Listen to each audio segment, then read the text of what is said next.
Right, we're here with Duane Mann, former Kiwis captain and now development manager at the Warriors. Duane, very exciting week we've got coming up with the National Secondary Schools Tournament. You've been going to these for a few years. How long? How long do you think? Yeah, about 20 years as a spectator, so that's some time. And the format of the tournament has changed over those years, but the last 6 or 7 years in particular, each tournament has been better than the one before. What are some of the names that you've seen come through this tournament? Oh, look, currently we've got players in the Warriors NRL system. Jazz Devona, who made his debut this year, he was a standout at the tournament. Of course, a lot of people referred to Roger Tuivasa-Sheck, but Simon Mannering, he made a presence at the secondary school tournament. Tui Moala Lolahia, Ken Mamalo, so it goes on and on and on. These young talented players, year 12 or year 13, being able to represent the school, tournament winter week, it's a great atmosphere.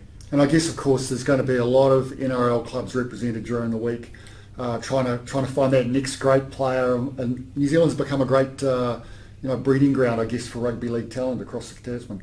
Yeah, that's right. And this year for the Panthers, James Fisher-Harris has made his mark and debuted this year, and looking great for Kiwis. So players that go on and play for any club in the NRL, that's great from a New Zealand Rugby League perspective. Sure. So let's have a look at this year, and I guess any conversation we start has to start with the defending champions. And Aorangi College, they haven't really produced much at Auckland level this year. What's happened to them? Probably a couple of things. That turnover of senior players. Their current players still at school this year. Some have been out with injuries or have been unavailable. Joseph Una, a young outstanding player, played Warriors under 20s NYC this year and has played fairly the majority of the games. But hasn't been able to play school league. So when you get a school without 2 or 3 of their star players, it does have an impact on their performance. Coaching wise for Otahu, it's probably a little bit of lessons there from the coaching staff, just being able to sort of get that balance right between letting the players find their way and play football versus putting a lot of structure on them, but having the players understand what structure the coach is trying to input. So some challenges there for Otahu, and in a tournament week though, you'd expect a school like them, a team like them, to get better as each day goes on. Right. And I guess they've, as a result of their performance, I guess, in the Auckland competition, they've landed somehow in the same pool as St Paul's College, and that's the prospect of a rematch of last year's finalists on day 2 of the tournament. That's something to really relish. It's going to be a match to watch, isn't it? Yeah, I can imagine when the draw was done and then it's announced and that the schools look at the pools. There's some real good matchups there early in the week, and again, because the tournament is tough and it does progressively get more challenging. No easy games, but you got to hit the ground running. And what I do know is that a number of the schools are having friendly games. They've come off the back of a hard club season, but they're really trying to do their best to that when they hit day 1, they're hitting their straps. St Paul's, they're a school interesting, so they were able to pick up the Auckland Championship and win the College Rugby League title. They've surprised me just how good they've gone, considering the personnel and the changes they've got in their squad. But the history of the school, the pride that the players represent the school with, they'll be one to watch as well. They'll be hurting a bit though, because they've now lost the last 2 finals, haven't they? And it's been a while since they've won this tournament many times, and more than any other school, but they haven't won it for about 3 or 4 years now. How desperate will they be to get that?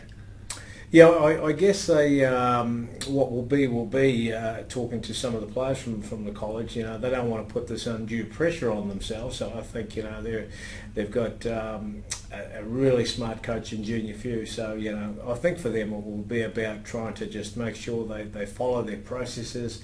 Without being cliche, they've just got to go through a number of steps, and then things will take care of themselves. Again, they've probably got reasonable depth in their squad. They've got a bit of size, both in the forwards and the backs. So to handle teams like Weasley, to be able to sort of combat the bit of flair that Westlake might bring, the skill that Kelson boys will bring. St Paul's will have to call on all corners to see them pull through. Right. Kelson boys 2 years ago, they were sitting on, they won the championship twice. They were a disappointing tournament last year. Where do they sit this year? Yeah, they're a very talented bunch, and you know they're hurting and disappointed, I would imagine, from the college rugby league standing. But you know they do have some very talented players. They've got a good coaching staff, good support staff. So you know I would expect Kelston to be a lot better in this tournament than they have been through the back end of the college rugby league season.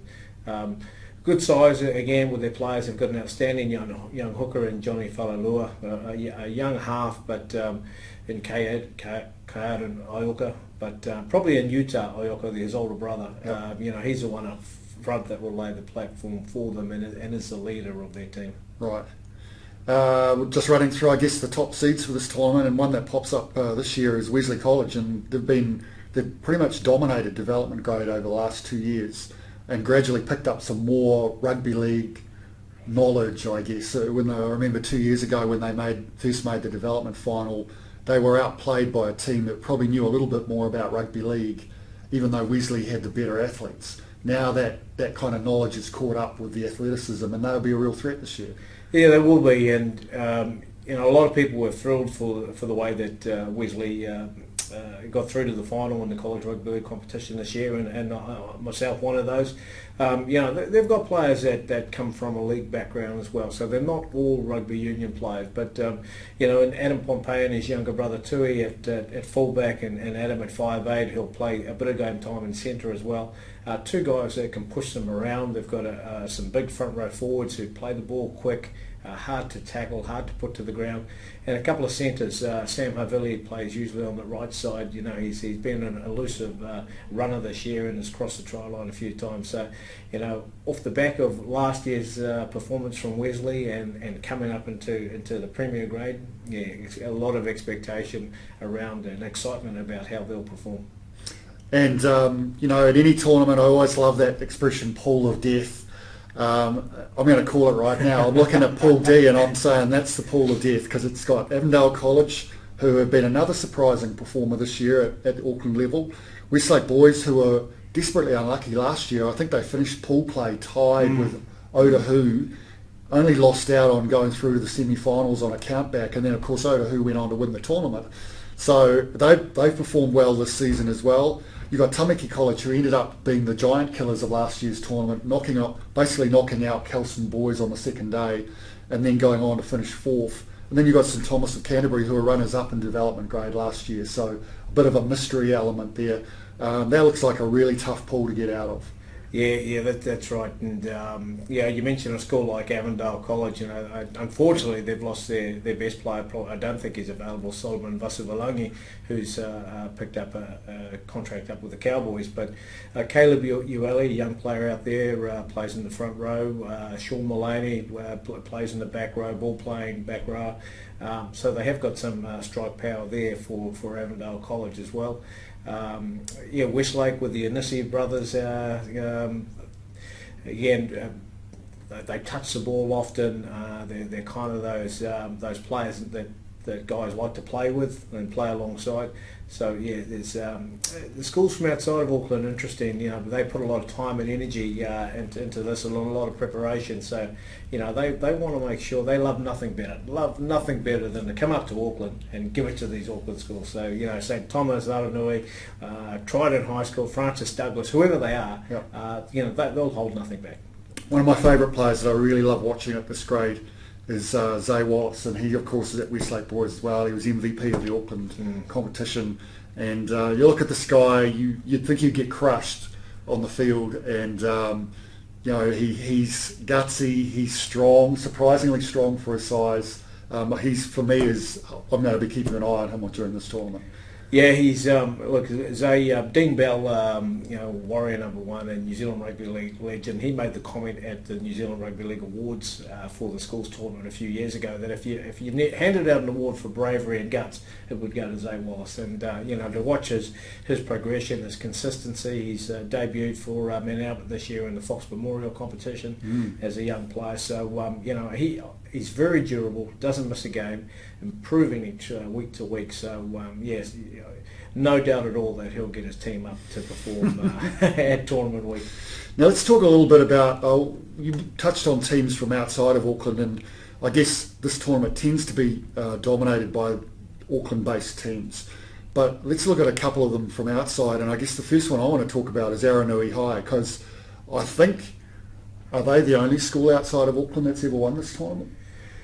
I was trying to recall myself on whether Wainui Amara had won a school. I think I seem to recall one of the schools from Wellington may have, they certainly have been in the grand final, but just unsure. So we'll have to dig that one out and come back and let the viewers know about that. But Aranui, yeah, certainly under some heydays back there of a out-and-out rugby league academy.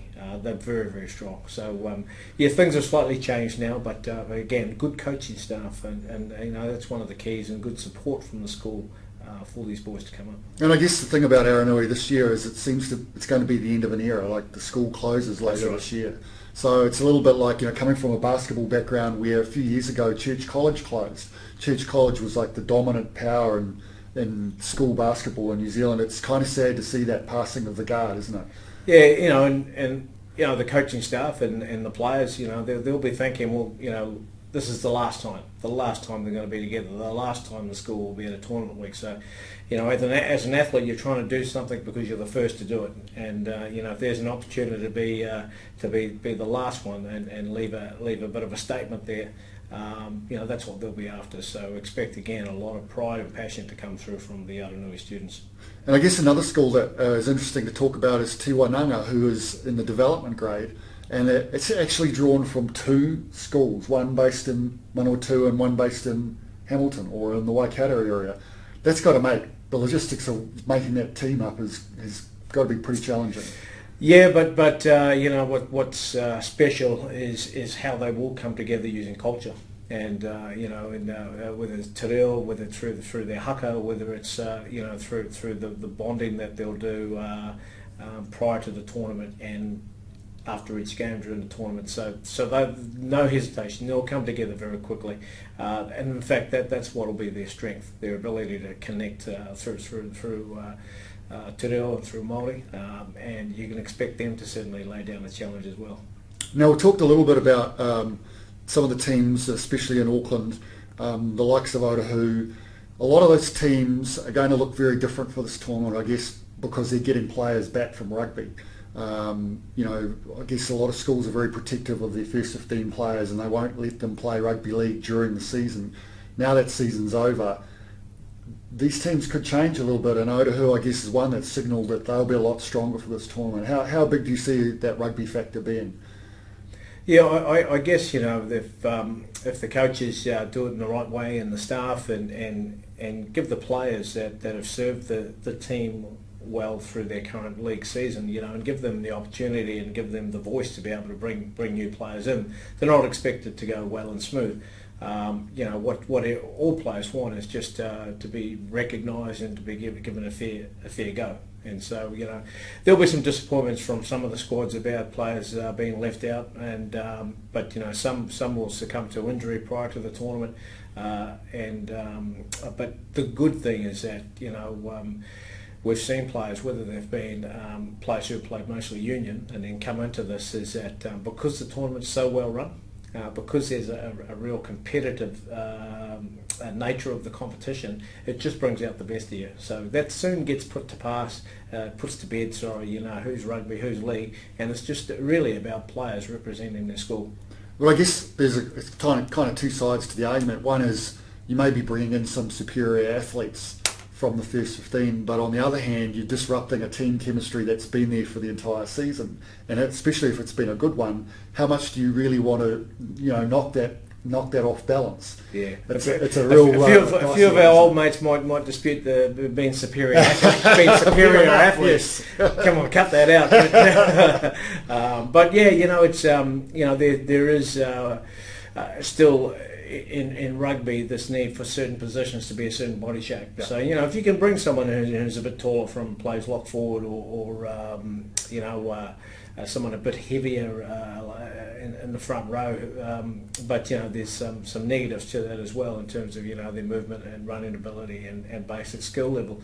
And it's complex to play rugby league. It's a simple game, but it's complex to be able to handle, and muscle memory and reaction and decision making, being able to go up and back, up and back, up and back. So those repetitive efforts, we'll soon see which boys can from Union can stand the challenge, and it's interesting from our perspective as far as looking at young players from the Warriors from a recruitment point of view, just see who's an athlete, who's a footballer, and who's a quick learner. Right. Just finally, Duane, players to watch in this tournament. I know that you're pretty cagey about wanting to identify individual players because, of course, you want to be the first one to sign them.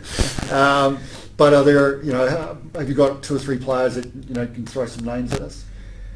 Oh, yeah, look, from outside of Auckland, Trident High School have a couple of good young players that have been in their representative pathway in their system. There's Tamati Morrison, plays second row, back row. Just keeps filling out each time I see him. So interesting to see how he'll go. There are a number of players in Aranui that have been catching people's eye, and not just the Warriors. So yeah, it'd be good to see that team as well. You haven't given us any names. No, I haven't given you any names. I'm stumbling on a few names. I go. But after day one, there won't be any secrets. So right. The names will stand out on day one, and the good players will rise. But a lot of times too, there's things you can see that a player does off the ball that are important. So sometimes it's not just about the one who's taking the headlines for scoring all the tries or making the flashy passes or doing the 1 or 2 big hits. It's it's all the consistent and other things that a player does. Well, really looking forward to this week, Duane, and we'll be catching up with you at the end of each day's play just to get your thoughts on how things have gone and how things are going to go the next day. As I say, one of the big events of the Rugby League calendar. If you want to follow it, don't forget to download your app off the New Zealand Rugby League website. And thanks for joining us. We'll see you again on Monday evening, I guess, to wrap up the first day's play. Look forward to it, mate. Thanks, Duane. Okay.